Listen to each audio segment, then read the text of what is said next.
scene of the attack there in Nice. Sorry for the experiences that you've had to go through, and thank you for being with us on such an occasion. Could you talk us through what you saw? What did you witness? No, I was not at the scene. I live walking distance from the scene and I can see it from my window. I stayed in because fireworks and crowds are really scary right now. Even though we are under a state of emergency, there doesn't seem to be any security. We've known that there was going to be an attack. We've all felt like there was going to be an attack. Just the other day, I left the beach because I thought anybody could come here and shoot us. That truck came. You can see exactly where the truck came from my window behind me.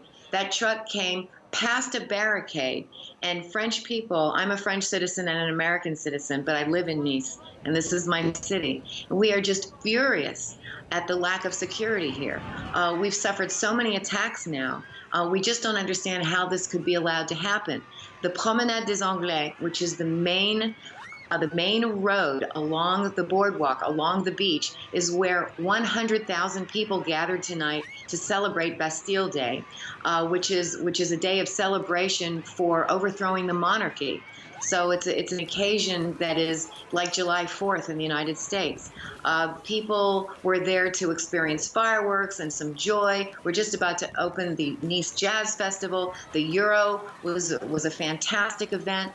It was safe, but still, we see very, very little security here. We see very little army. We see a few guys with machine guns, and they're just kind of walking around, not really looking, mostly talking to each other.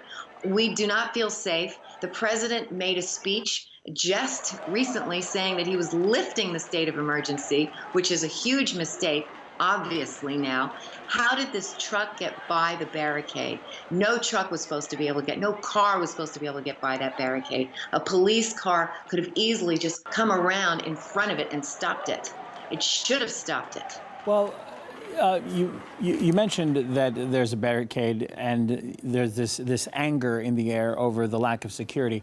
How did the police actually react from the view that you could see? How could did they react in time? The police. I mean, it was deafening sirens. Nobody knew what was going on at the time because there were fireworks happening for a good 15 minutes. Loud, and then it ended, and then all of a sudden you heard this very strange noise, and then following that, silence, and then following that, screams and sirens, and the sirens have just recently stopped, and it's after 3:30 in the morning here. Just recently, I was looking out the window, and a woman is coming from the Promenade des Anglais, crying hysterically. She must have lost something.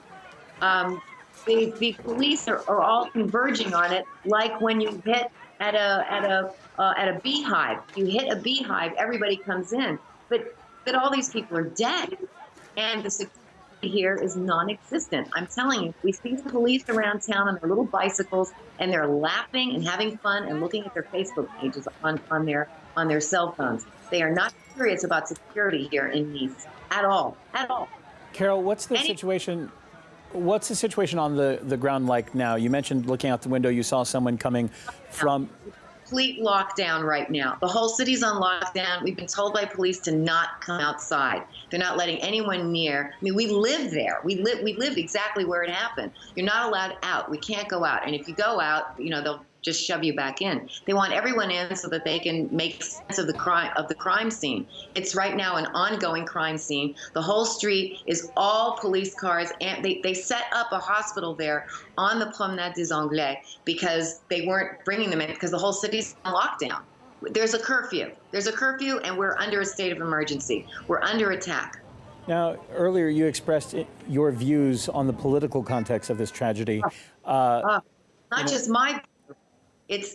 We're all this is all anyone talks about anymore. We've suffered a lot of attacks. The Bataclan attack recently, November. I mean, this is very, very recent, and we feel that it can happen again because of the political situation. And unfortunately, what's going to happen is that certain right-wing factions of the political world here are going to take advantage of something like this, especially now that they've identified this guy as being of Tunisian descent from Nice. That means this is homegrown terrorism, as it was the last time. They're going to take advantage of this situation to give themselves even more cachet, which they don't deserve. I mean, the Le Pen family wants to run France on a message of hatred, and there are millions of peaceful people who happen to be Muslim, who live here, who were born here, whose parents were born here, whose grandparents came from the Maghreb, from Northern Africa, who were integrated, and this is just terribly unfair what's going to happen now. The hatred is going to rise. All right. Very interesting to hear your thoughts. Carol Davis, someone who lives in the direct vicinity with line of sight to the tragedy.